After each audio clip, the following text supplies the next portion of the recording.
The book was breathing when I found it.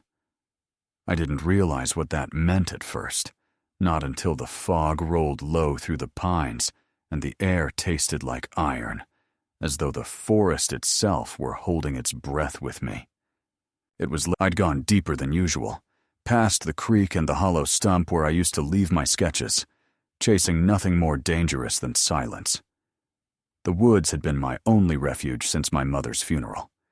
Quiet, endless, indifferent.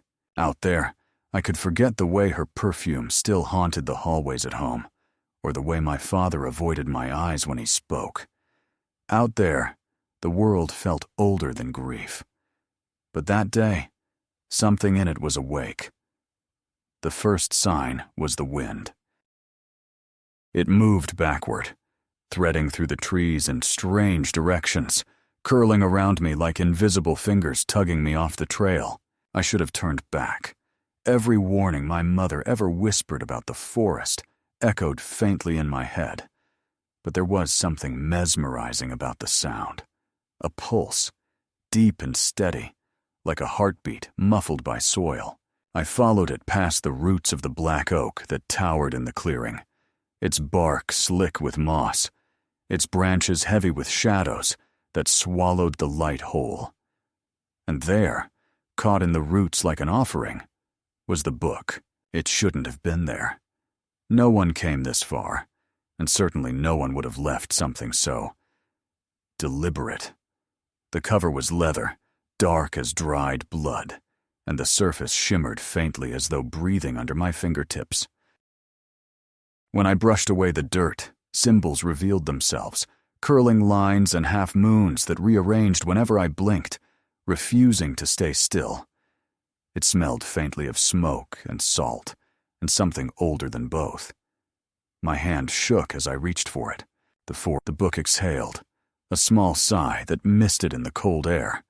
I yanked my hand back, heart hammering, but curiosity devoured fear before it could settle. My mother used to say curiosity was our family curse, that every woman in our bloodline was drawn to what should have stayed hidden. Maybe she was right, because I knelt and lifted it carefully, brushing the moss away until the sigil on the front pulsed once, a crimson sunburst with a black eye at its center. Words shifted under my gaze, twisting like smoke, rearranging into something almost readable before dissolving again. My thumb grazed the edge of a page, and a tiny cut bloomed across my skin. A single drop of blood fell onto the script. When I opened somewhere beyond them, something large moved, too graceful for an animal, too silent for a man. I shoved the book into my backpack and ran. Branches clawed at my sleeves, roots caught my boots, but I didn't stop until the forest spat me out into the dirt road near the old fence line. Only when I reached the edge of the meadow did I realize the air no longer smelled like pine. It smelled like old stone and rain-soaked iron. That night, I couldn't stop hearing it, the faint, rhythmic sound of the book breathing from where it lay on my desk. I had tried to convince myself I was imagining it, that the adrenaline and grief had blurred together into something supernatural. But every time I turned away, I could feel it watching me. The house was quiet. My father asleep downstairs, the old clock ticking like a heartbeat out of time. I should have left the book where I'd found it. I knew that. But knowing has never stopped anyone from touching what they shouldn't. When midnight came, the lamplight flickered once, twice, and went out. The room filled with a silver glow from the window, though the moon was hidden behind clouds. I reached for my phone to turn on its flashlight, but before my fingers found it, a whisper brushed the back of my neck. Not words exactly, more like a voice remembering how to speak. The pages of the book fluttered open by themselves, a slow shiver that stirred the dust motes into trembling constellations. The sigil on the cover glowed faintly red again, and beneath it, something moved. For one delirious second, I thought there was a heartbeat inside the leather. Then I heard it. Footsteps on the porch, deliberate and heavy, too soft to be human. The air turned cold enough to frost the inside of the glass. I froze. The doorknob shifted once, then went still. Whoever, or whatever, was out there was waiting. I pressed my hand against the book without realizing it, and the warmth surged back, flowing through my veins like sunlight under ice. The air around me tightened, a shimmer of unseen pressure that made the window hum. And just as the doorknob began to turn again, a sound escaped the book. An exhale, long and weary, like someone waking from a centuries-old sleep. The noise outside stopped. The silence was so sharp it rang in my ears. My heartbeat felt too loud. Slowly, I lifted the book and felt its pulse sync with mine. I don't know why, but I whispered, "It's all right," as if soothing a frightened animal. The warmth deepened. The sigil flared, and faint letters crawled across the open page, forming a name I had never heard before, a word that tasted ancient. Kalir. The ink gleamed like fresh blood, and beneath it, one final sentence appeared, shimmering briefly before fading into the paper. "You are not alone in the dark." I didn't sleep after that. I sat awake until dawn, watching the pages shift and breathe, half expecting them to whisper again. When morning came, the forest outside my window looked ordinary, sunlight breaking through the mist, but I could still feel the echo of something vast and unseen moving beneath its roots. The book lay silent, but its presence filled the room like an unspoken promise. Whatever I had awakened in the woods was no longer buried. It was waiting. The first night after the book spoke my name, I dreamed of a forest made of glass. Every branch gleamed with frozen veins, every leaf shimmered with reflected moons, and somewhere within that crystalline labyrinth, a heartbeat echoed that was not mine. I woke with the taste of copper on my tongue and the faint scent of smoke in the air, though my window was shut tight, and the morning outside was drenched in fog thick enough to erase the sun. The book lay open beside me on the floor, where it must have fallen from the desk, its pages splayed as if in mid-breath. The name Kalir glowed faintly in the dim light, the letters pulsing like something alive beneath the skin of the page. I closed it with shaking hands, but the heat of it lingered on my palms long after the cover sealed shut.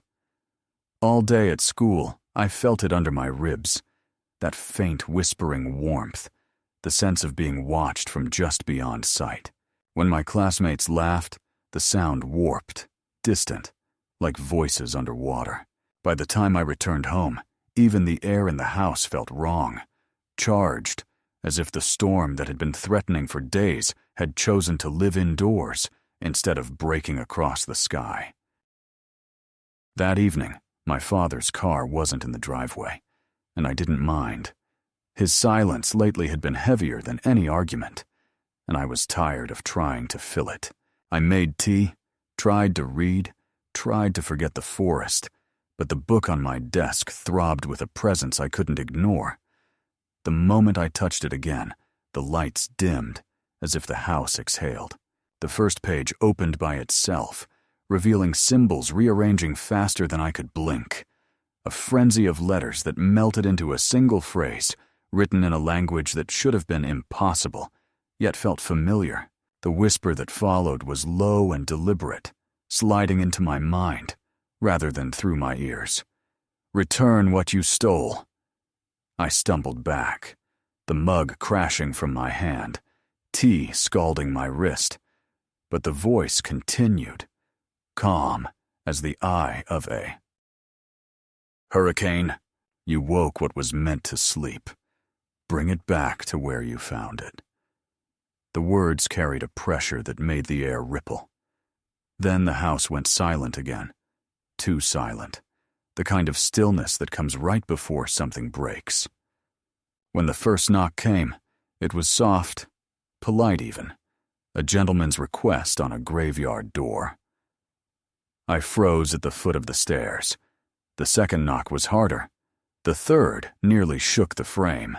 Every instinct screamed not to answer, but my feet betrayed me, carrying me closer until I could see the blurred outline of a figure through the frosted glass. Tall, motionless, the shape of someone who did not breathe. I reached for my phone, but the screen was dead. The power was out. Even the streetlights had vanished into the fog. Then, the latch moved on its own, sliding open, as though obeying an old command. The door creaked, and cold air poured inside, smelling of rain and rust, and something else. Something metallic, like the moment before lightning strikes. He stood there, framed by the pale mist, his presence wrong in every human way. The stranger's skin was almost luminous, the kind of pallor that belonged to moonlight or marble, not flesh. His hair was dark, soaked as though he'd walked through the river, and his eyes were red, not the warm red of wine or blood, but the cold, unyielding crimson of a dying star. I should have slammed the door, screamed, "Run!" But he looked at me the way storms look at the horizon, inevitable, patient, ancient. When he spoke, his voice was quiet, but carried the weight of centuries. "Where is it?" I didn't have to ask what he meant. The book upstairs seemed to pulse in response, and his gaze flicked toward the ceiling as though he could hear its heartbeat too. "You shouldn't have taken it from the roots," he said. "Do you have any idea what you've woken?" His tone was not anger at first, only exhaustion, the kind of weariness that belongs to something that has been alive far too long. I told him I didn't understand, that I had just found it, that it had called to me. But his expression hardened, and for a fleeting second, his eyes flared bright enough to cast shadows across the room. "It doesn't call to humans," he said. "Unless it wants something from them." He stepped across the threshold without being invited, and the temperature dropped so sharply my breath smoked in front of me. His presence filled the house like a tide, pushing against the walls, pressing against my chest. I stumbled backward, clutching the stair rail, and he followed, moving too smoothly, too silently.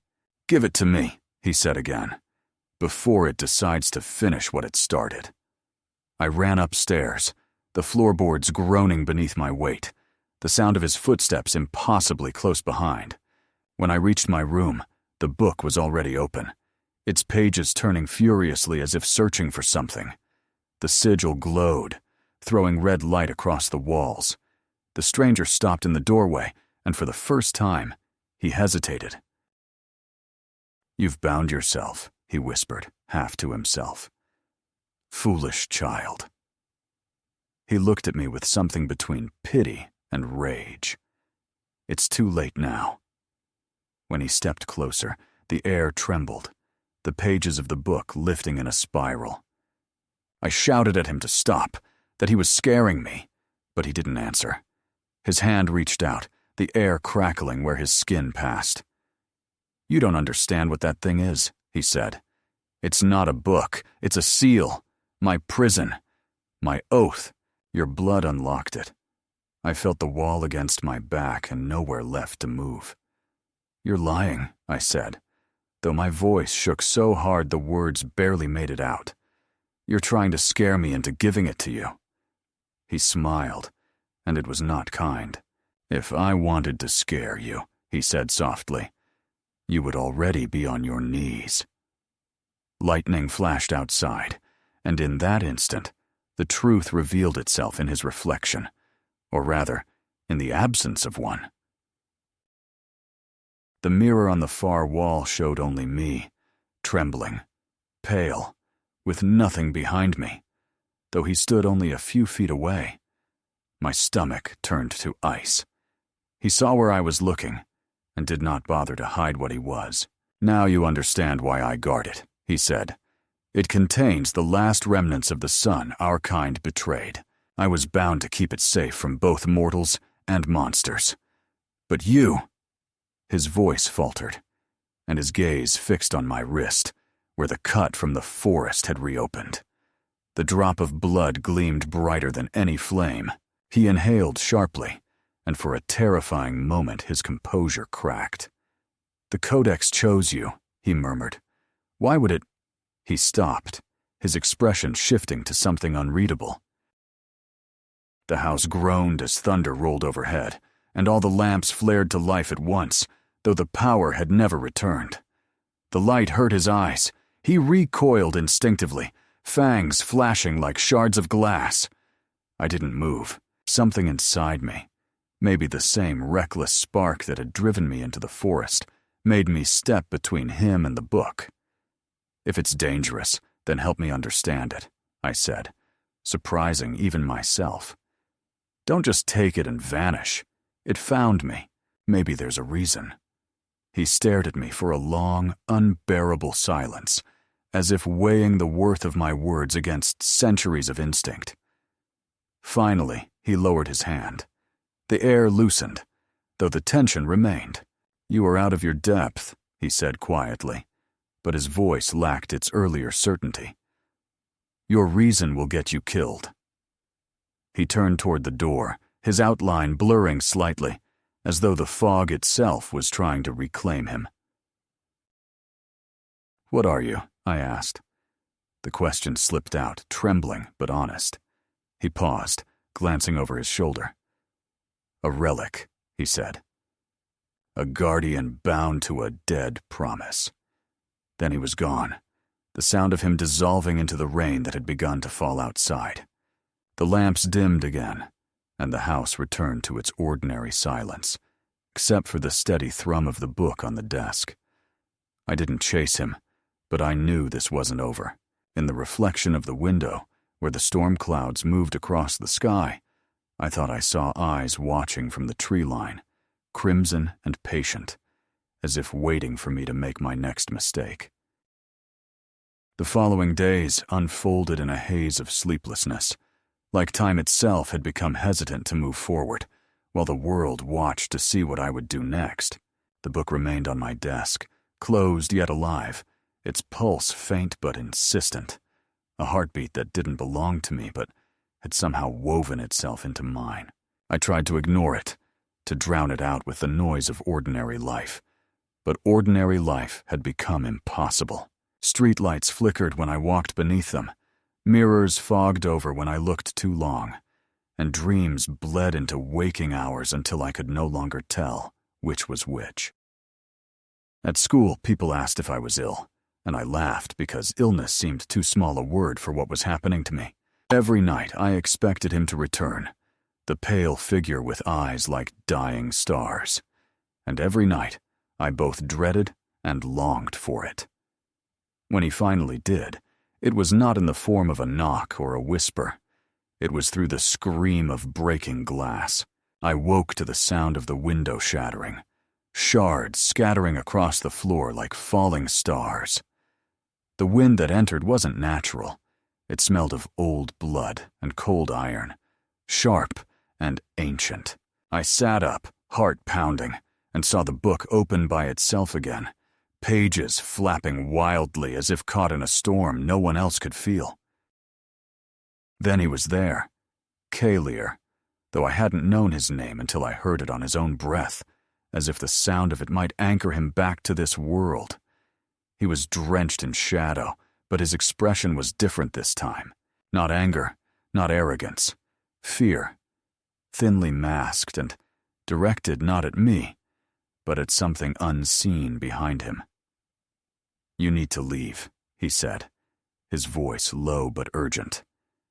"They've scented the Codex. They'll come for it. And for you." I didn't understand, but before I could speak, the air outside split open with a howl that made the walls tremble. He moved fast, impossibly fast, crossing the room in a blur and snatching the book from the desk. The pages reacted instantly, flaring with crimson light that burned his hands. He hissed, dropping it, and I saw smoke rising from his skin where it had touched the cover. "It rejects me," he muttered, almost to himself. I can't take it from you. The bond's already sealed.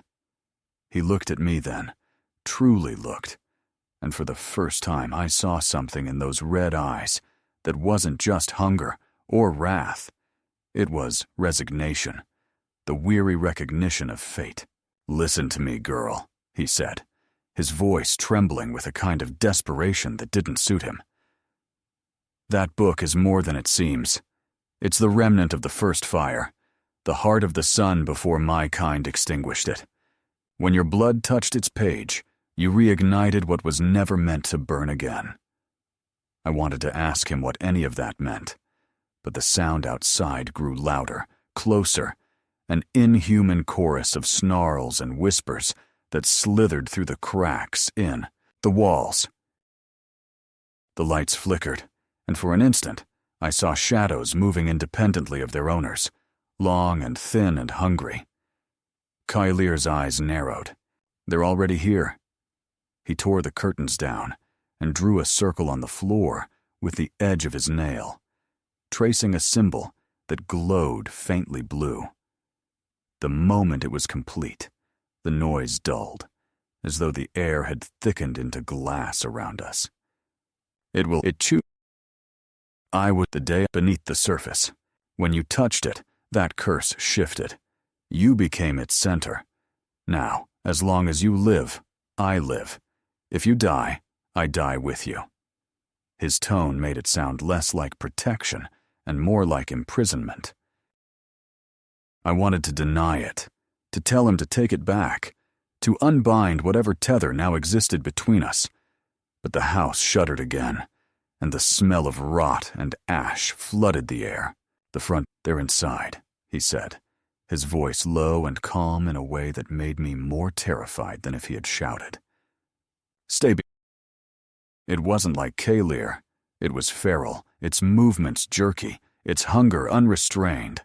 Another followed, then another, until the room was filled with the rustle of dry breath and claws scraping against wood. Kylir moved like a storm. His hands became shadows that cut through the air with impossible precision. The creatures shrieked as they burned under his touch, but for every one that fell, 2 more appeared. The circle's light dimmed, the protective energy bleeding away. I clutched the codex to my chest, feeling its warmth surge, and the moment my blood touched its edge again, the glow returned, stronger than before. Kylir stumbled, his knees buckling as if the power itself struck him. He turned toward me, eyes wide. "You're feeding it," he said. "Stop, before it consumes you." But I couldn't. The book was alive in my hands, its heartbeat syncing with mine, and I could feel something moving between us, a pulse of recognition, of shared purpose. When the creatures lunged again, light burst from the codex, slamming them against the walls. The house exploded in a cacophony of splintering wood and screams that didn't sound like they belonged to this world. When the silence finally fell, the air was thick with dust and the stench of decay. Kylir was on one knee, blood, black, not red, spilling from a wound in his shoulder. I dropped beside him, the book still glowing faintly, and without thinking, I reached out to touch the wound. The light.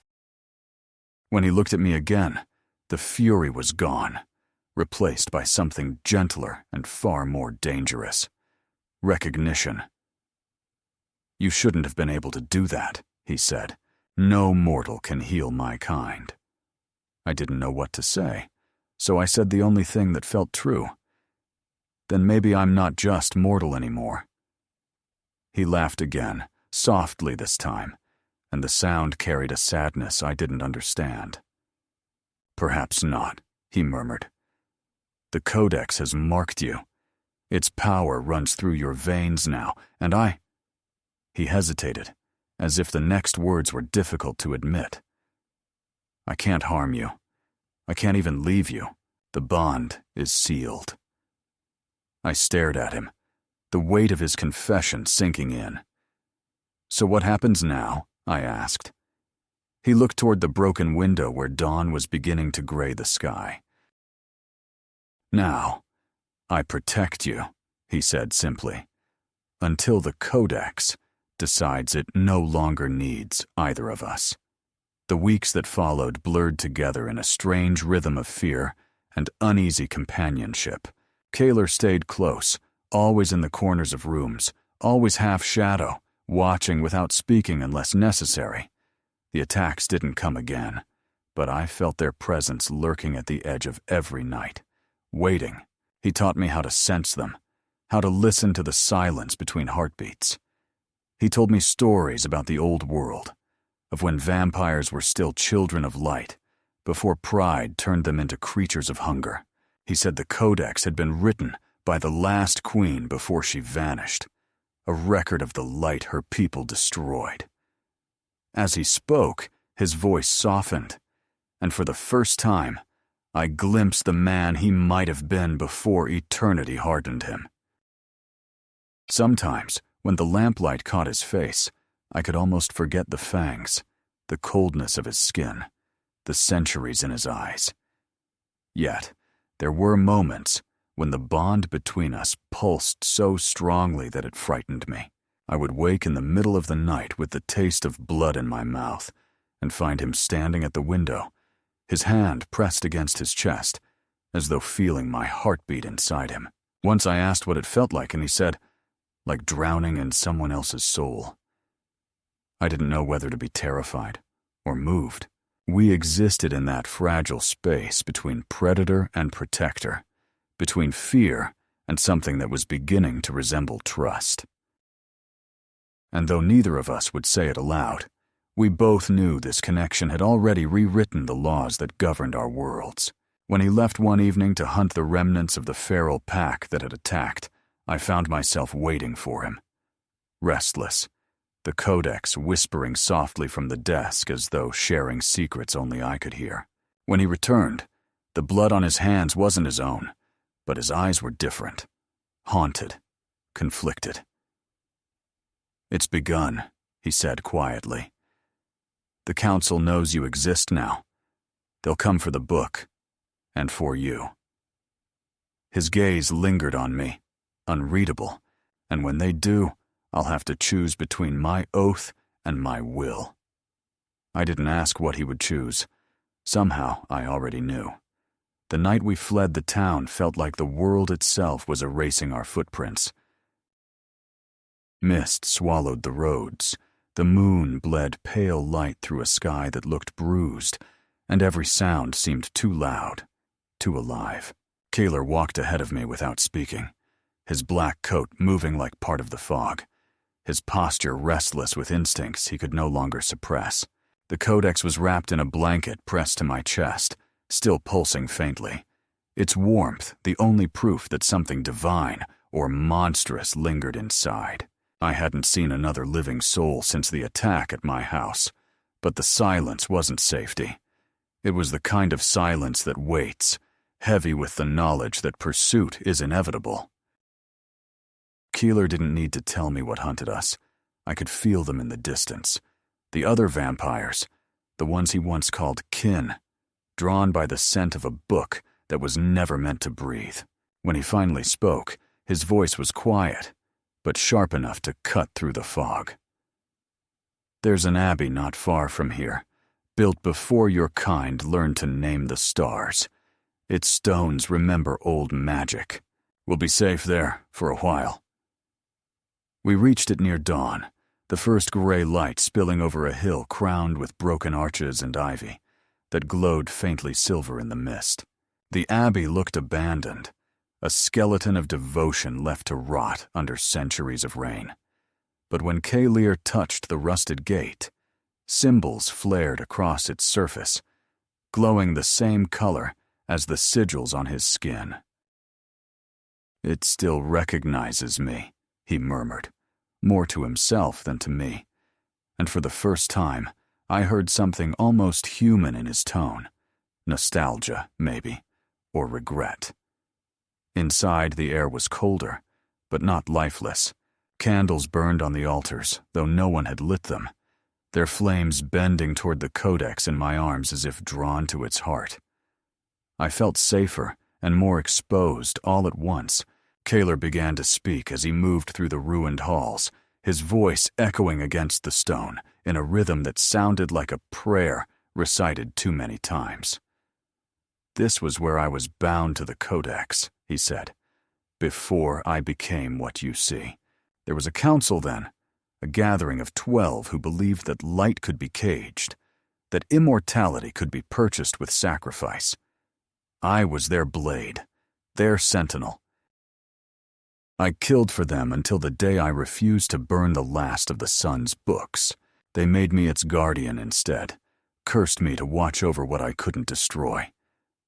He stopped before an arched doorway covered in vines, tracing the outline of an ancient crest. "That crest belonged to my brother," he continued softly.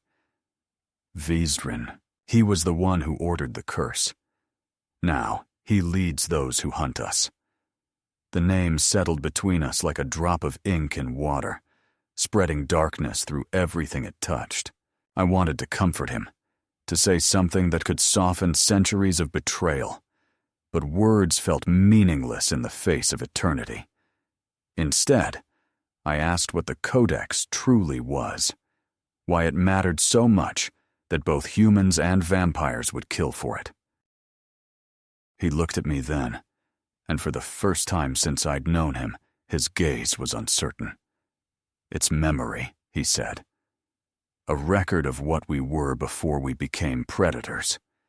Inside it lies the original light, the song that gave us form, if someone were to read it fully. If someone bound by blood and compassion, not hunger, were to speak its words aloud, it could change what we are. Some call it redemption. Others call it extinction." We found a small chamber with a vaulted ceiling, where the moonlight fell directly onto a stone dais. He told me to rest, while he reinforced the warding spells that guarded the abbey. I tried, but sleep was impossible. The Codex hummed quietly on the floor beside me, whispering in a language that made the walls tremble. When I touched it, the words shifted into shapes I could almost understand. Images of fire, of a sun cradled in shadow, of a woman with eyes like Kyler's who reached out toward me through the veil of centuries. Her lips moved, and though I couldn't hear the words, I felt them. Protect him. I woke with a start, gasping, to find Kaler watching me from across the room. "You saw her," he said, his voice unreadable. "The one who wrote the Codex, the first queen. She bound her soul into it, waiting for someone like you." The day passed in uneasy peace. Kaler remained near the entrance, a sentinel carved from stone, while I explored the abbey's corridors, finding traces of lives long gone, dried flowers pressed into hymn books, faded murals depicting battles between angels and beasts. There was beauty here, the kind born from ruin, and for a moment, I almost believed we could stay hidden forever. But just as I began to feel the illusion of calm, Kyler froze, his entire body going still, as if the air itself had turned to ice. "They've found us," he whispered. He moved to the window, peering through a crack in the stone. I joined him and saw distant shapes moving through the mist, cloaked in black, their eyes glinting faintly red even from afar.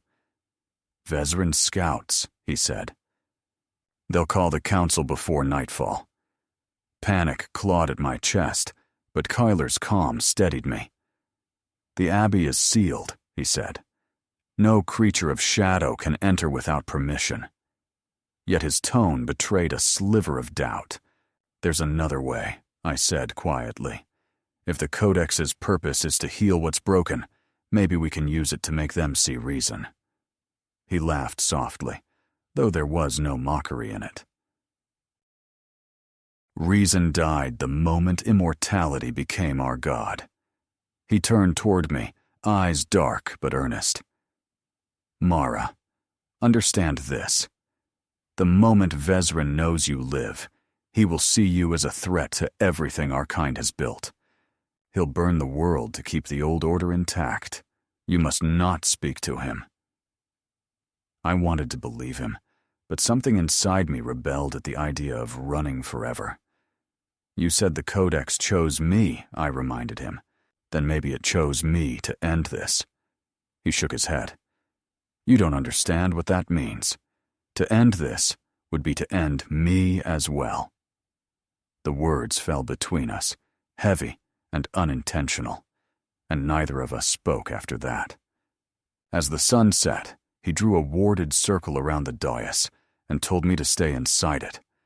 The magic hummed faintly, warm and ancient, and for the first time since the night I found the book, I felt a strange kind of peace. But even peace in a cursed place is fragile. That evening, as I stood by one of the shattered windows watching the fog roll over the hills, I saw movement among the trees. A raven perched on a dead branch, its feathers glinting like polished obsidian, and in its eyes burned a faint, intelligent red. It watched me for a long moment, before flying off toward the horizon, where the storm clouds gathered. When I told Kyler, he went still, his expression darkening. "A messenger," he said. "Vesrin knows." He began gathering what little we had, moving with the efficiency of someone who has rehearsed escape for centuries. "We leave at dawn," he said. "The wards will hold until then." That night, I couldn't sleep. I listened to the abbey breathe around us, to the whispers that came from cracks in the stone, and somewhere between wakefulness and dream, I heard Kaler humming. It was barely sound at all, more vibration than melody, but it wrapped around me like warmth. I opened my eyes to find him sitting near the Codex, his head bowed, the light from the pages painting his face in shades of gold and crimson. He looked almost human like that, younger. The weight of eternity briefly lifted. I watched him until his gaze lifted to meet mine, and in that wordless exchange, something unspoken settled between us. Not love yet, but recognition. A shared understanding that our fates were now inseparable. Outside, thunder rolled in the distance, a promise of what was coming. Kalir rose, closing the Codex carefully. "Whatever happens next," he said quietly, "don't let go of it. No matter what you see, no matter what I become, hold on to it." His eyes lingered on me as though he wanted to say more, but instead he turned away, stepping into the shadows of the corridor. I stood alone in the circle, the book warm in my hands, and felt the first drop of rain touch my face through the broken roof. It smelled of iron and prophecy. Somewhere in the darkness beyond the abbey, wings beat against the wind, and I knew that dawn would not bring safety. It would bring the moment we could no longer run, from the past, from the bond, or from what the Codex truly wanted from both of us. The storm broke before dawn, not with thunder, but with a scream that tore through the silence like the earth itself had remembered how to feel pain. I woke to the sound of it echoing through the stone corridors of the abbey, my breath forming clouds in the freezing air. The candles that had burned all night had gone out as though a giant hand had smothered them, and the faint hum of the protective wards, the circle of light Kaler had drawn, was gone. The darkness was thicker than before, almost tactile, and when I reached for the Codex beside me, it was burning hot, its pulse frantic, like a heart racing toward its own death. I didn't need to call for him. Kaler was already there, his face carved in shadow, his eyes glowing faintly red. "They're here," he said, his voice low but steady. "Stay behind me." The next moment, the great doors of the abbey exploded inward. Stone shattered, splinters of ancient oak flew across the chamber, and through the dust stepped a figure taller and more terrible than the others. His armor shimmered like blackened glass, his eyes cold silver ringed with red. The air itself seemed to bend around him as he smiled, the kind of smile only immortals can afford, the smile of someone who's already outlived consequence. "Brother," Vesrin said softly, his tone heavy with mock affection. "You've fallen far. The Council wondered how long you'd hide before crawling out to betray us properly." Kalir didn't flinch. "You betrayed yourself the moment you forgot what we were meant to protect." Vesrin's smile widened. "Ah, but we were meant to survive, not to protect. You've confused sentiment for purpose again." Their words were like blades, and though I barely understood their history, I could feel centuries of grief between them, sharp as broken glass. Kalir, but not hers. He raised a hand, and from behind him stepped a group of cloaked figures, his soldiers, their faces pale and eyes gleaming. One of them carried a small vial, and even before he uncorked it, I recognized the scent. My blood.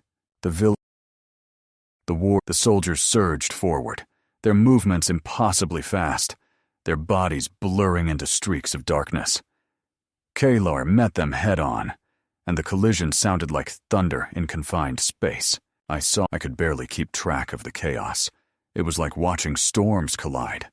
I clutched the codex tighter, the pulse of it matching my terror. The whispers inside grew louder, pleading, insistent. "Say the word."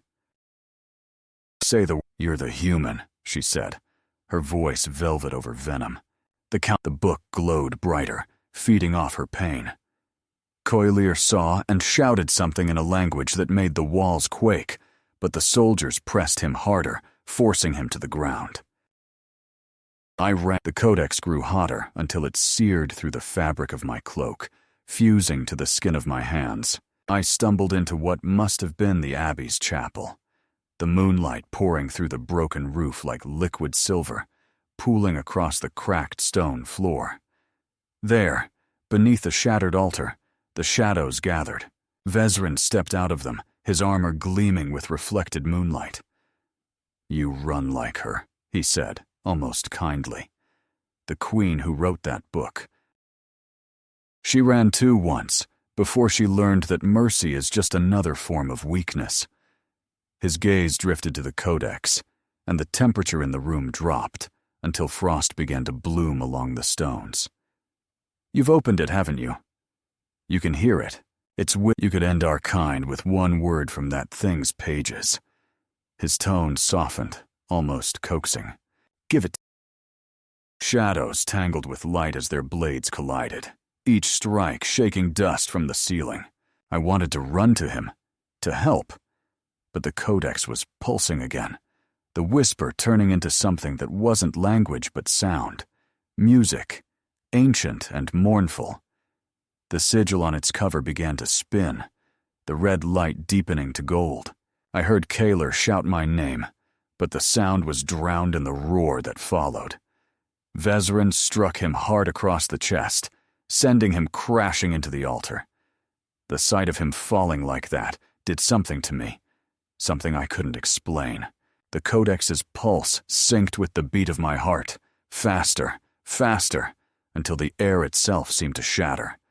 The light erupted outward, a wave of energy that threw Vesrin back and filled the chapel with brilliance too fierce for mortal eyes.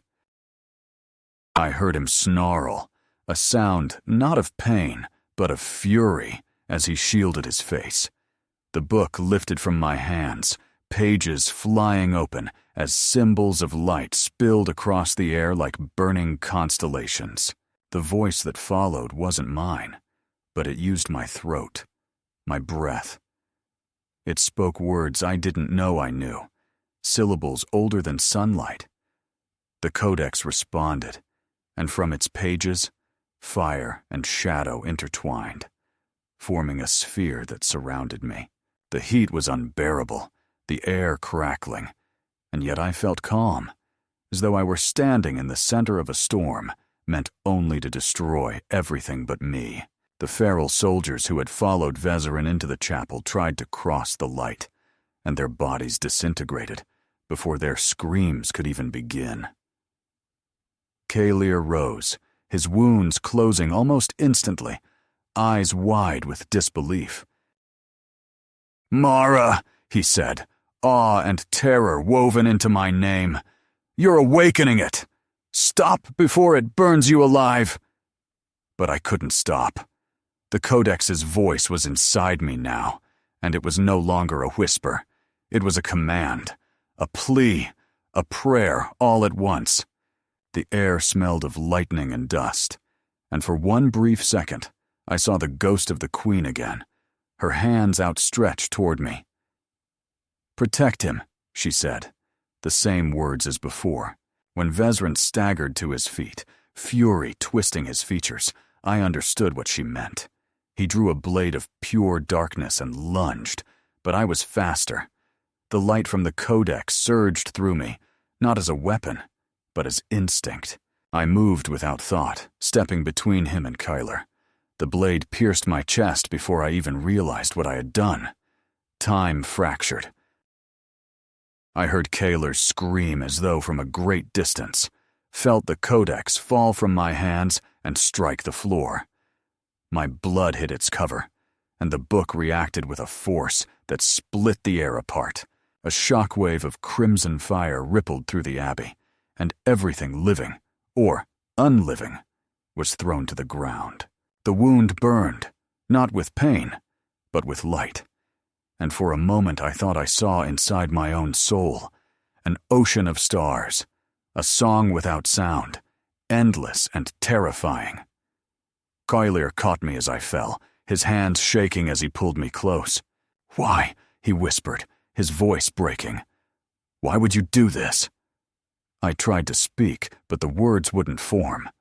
The light from my wound spread to his skin, and where it touched him, the curse sigils burned away. The world dimmed, the Codex now floating above us, its pages turning in slow, deliberate rhythm. Vezran was on his knees, watching in horror as the fire devoured his soldiers. "What have you done?" he shouted. "You'll destroy us all!" But I could barely hear him, my vision tunneled, the edges fading into white. Kalir's face was the last thing I saw clearly, the impossible mix of rage, grief, and devotion. Then the light swallowed everything. When I woke, the abbey was gone. Or perhaps I was somewhere deeper within it, a place between worlds where walls didn't exist, only light and echo. The Codex floated in front of me, calm now, its pages still. Kalir knelt nearby, his expression hollow, his hands covered in my blood that no longer looked red, but gold. "You're alive," he whispered, disbelief trembling in his voice. "You shouldn't be, but you are." He reached out to touch my face, but his fingers hesitated an inch away, as if afraid I would vanish.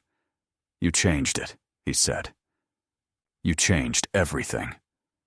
I looked down and saw that the wound had closed, leaving a faint mark shaped like the Codex's sigil. The air around us felt different, lighter, almost alive. Vezran was gone, though the scent of his presence lingered like ash. The storm outside had ended, and through the broken roof, the first rays of dawn filtered in. They touched Kalir's face, and instead of burning, they warmed him. His eyes widened as he realized what it meant. "Sunlight," he whispered. "I can feel it." He looked at me as though I had rewritten the laws of the world. "You took the curse into yourself." I didn't know what I was anymore, only that the Codex was silent for the first time since I had found it. The silence felt like peace and mourning all at once. When Kalir helped me stand, his strength trembled beneath the weight of everything we had lost and gained.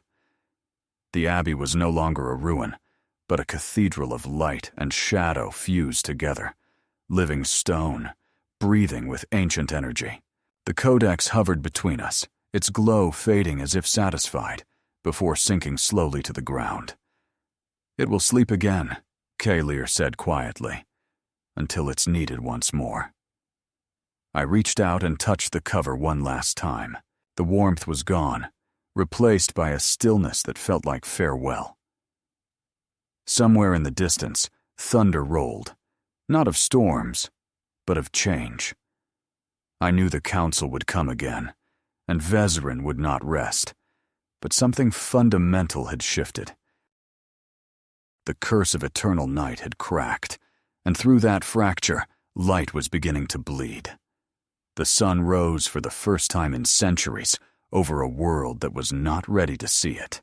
The light broke through the veil of ash that had hung over the forest for generations, scattering gold across the ruins of the abbey.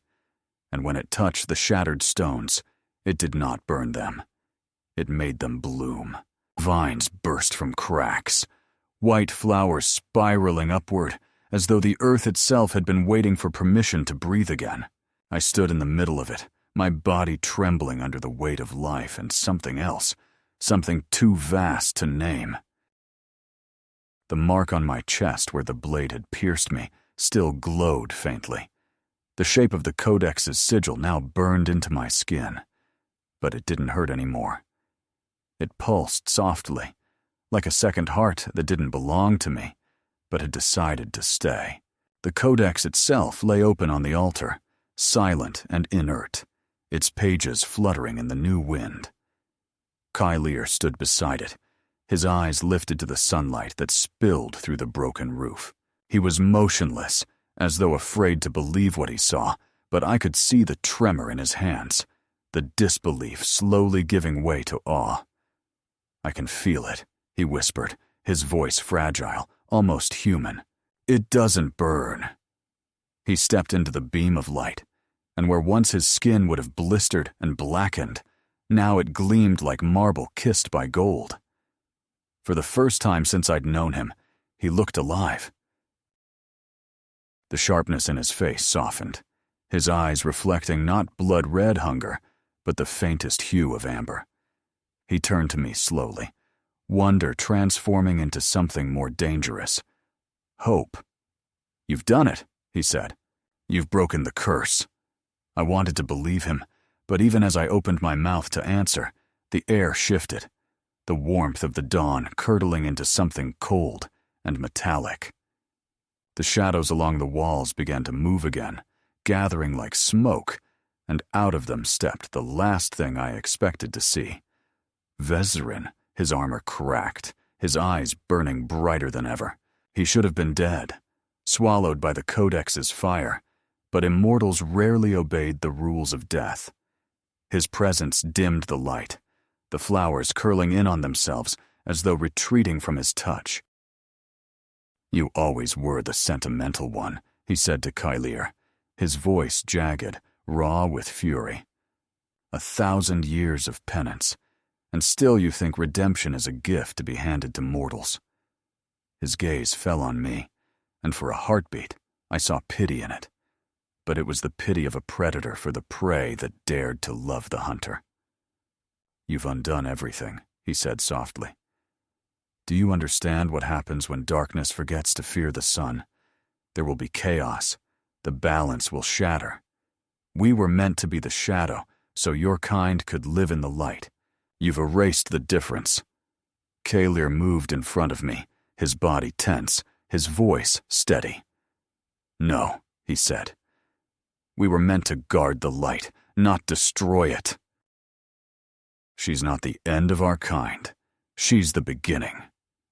Vezrin's expression twisted, the centuries of control cracking all at once. "Then I'll kill your beginning and end it before it spreads." He lunged before I could react, faster than any mortal eye could follow. Kalir met him halfway, their collision sending a wave of force through the air that shattered the altar and flung the Codex to the floor. The two brothers moved like storms, locked in orbit, shadows and light clashing in blinding arcs. I could feel the power rippling through the ground, every impact resonating in the mark on my chest. The Codex responded too, its pages flying open. the symbols within glowing brighter with every heartbeat. It was waking again, drawn by their fury. I tried to move, to reach for it, but my legs barely obeyed me. The mark burned hotter, and for a moment I thought I would collapse. Then I heard the Queen's voice again, faint but clear, speaking from somewhere deep inside my mind. You must finish what we began. The light in my chest pulsed outward, threads of gold connecting me to the Codex, to Kylir, even to Vezrin. I could feel their souls, ancient and vast, tethered to the same power that was tearing the world apart. The Codex was no longer just a book, it was a conduit, a bridge between what was and what could be. It needed balance, and without it, everything would collapse. Humans, vampires, light and shadow alike. Kylir was weakening. For all his new strength under the sun, Vezrin's rage was older, heavier, and it fed on the same magic that had sustained them both for centuries. He struck Kylir across the temple, sending him crashing into the rubble. You've always been too human, Vezrin spat. That's why she will die. That's why you all will. He turned toward me, his hand outstretched, and I felt the air around me tighten like a noose. My lungs seized, and the world narrowed to the sound of my heartbeat and the pulse of the Codex. The light that had once comforted me now flared with pain, too bright to contain. I fell to my knees, the mark searing against my skin, and as the shadows reached for me, Kylir's voice cut through the chaos. "Vezrin!" he shouted, his tone a mixture of anguish and defiance. "If you want her life, take mine instead." The older vampire hesitated, confusion flashing briefly across his face. "You would trade eternity for her?" he asked. Kylir smiled, blood running down his cheek. "Eternity without her isn't life. It's just a longer death." He raised his hand, pressing his palm against the beam of light that still streamed through the roof. "You called this a curse," he said, "but maybe it was never the sun that burned us. Maybe it was the guilt." And before Vezrin could stop him, Kylir stepped fully into the light. The reaction was instantaneous. The light surged, wrapping around him like fire and gold, and the mark on my chest responded, glowing so fiercely that the pain became unbearable. The Codex lifted from the ground, pages spinning, and I could hear 1,000 voices, some human, some not, singing in unison. Kylir's body dissolved into the light, his form breaking apart into countless fragments that spiraled upward. Vezrin screamed, whether in rage or despair I couldn't tell, and the force of the explosion hurled him back into the shadows. The entire abbey shook, the pillars cracking, dust raining from the ceiling. But through it all, I saw Kylir's eyes one last time, soft and steady, filled with a kind of peace I had never seen in him before. When the light receded, he was gone. Only a faint shimmer remained, like dust caught in sunlight. Vezrin staggered to his feet, his armor melted and his strength faltering, but he wasn't finished. He looked at me with something that almost resembled grief. "You've doomed us both," he said, his voice hoarse. "Without him, the balance will collapse. The Codex cannot exist without its guardian." I reached for the book, feeling the air around it thrum with power, but before I could touch it, Vezrin lunged again. His hand closed around my throat, cold and unyielding. "Give me the Codex," he growled. "I can still save us." I tried to speak, but my voice came out as a whisper. "Save us from what?" He hesitated, his grip loosening just enough for me to breathe. From the light that poured out wasn't gold or red. It was white, pure and endless, the kind of light that contains every shadow within it. It washed over us both, and in that instant, I understood what it wanted. Not destruction, but union. To end, I thought of, let it all end. The Codex's light surged through us both, fusing our shadows, our blood, our memories. Vezrin screamed, but it wasn't pain. It was release. The code, I fell beside it, too weak to move, my vision fading at the edges. Through the haze I saw movement. Familiar. Impossible. A hand reached toward me, pale and trembling but solid. Real. Kalir, he smiled faintly. You called me, he said. You carried my heart when I had none. He gathered me into his arms, and for the first time his skin was warm. Around the world was unrecognizable. Fields of wild flowers where ash had been, rivers glittering like glass, the forest whispering not in hunger, but in life. Kalir looked at the horizon, the sunlight reflecting in his eyes like a promise. It's over. I closed my eyes, feeling the warmth of the sun for the first time without fear, and whispered back, No, it's just beginning. The Codex was silent, but I could still feel its heartbeat somewhere deep beneath the earth, patient and eternal, waiting for the next soul brave or foolish enough to open it again. The world that followed was unrecognizable from the one that had come before. The morning after the final light consumed the abbey, the forest stood reborn, its trees whispering in colors I had no words for, as if each leaf had caught a fragment of the sun's memory and was reluctant to let it go. The ground that had once been scorched black by centuries of night now shimmered with wildflowers of pale gold, their petals trembling in the new warmth. I walked through it slowly, every step uncertain, as if gravity itself was relearning how to hold me. The air no longer smelled of ash or old blood. It was clean, alive, carrying the faint echo of something vast and forgiving. Somewhere behind me, the abbey, no longer a ruin, but a cathedral of light and shadow intertwined, rose from the mist, its stones humming faintly with the pulse of the Codex that now slept beneath its altar. It was no longer a prison, nor a weapon. It was his eyes had changed most of all. They were not red or silver anymore, but something caught between fire and dawn, the color of a sky still deciding whether to keep the night or surrender to the day. When he turned to look at me, there was no hunger, no torment, only quiet recognition. For the first time, he was not a guardian bound by curse or command. He was simply a man who had remembered how to live. We stayed in silence for a long time, the kind of silence that doesn't need to be filled, because it has already said everything. The bond between us was still there, but it no longer burned or demanded. It breathed. He walked toward me, and I saw the sunlight follow him as though unsure of where it should shine. They're gone, he said softly, his voice rough from disuse.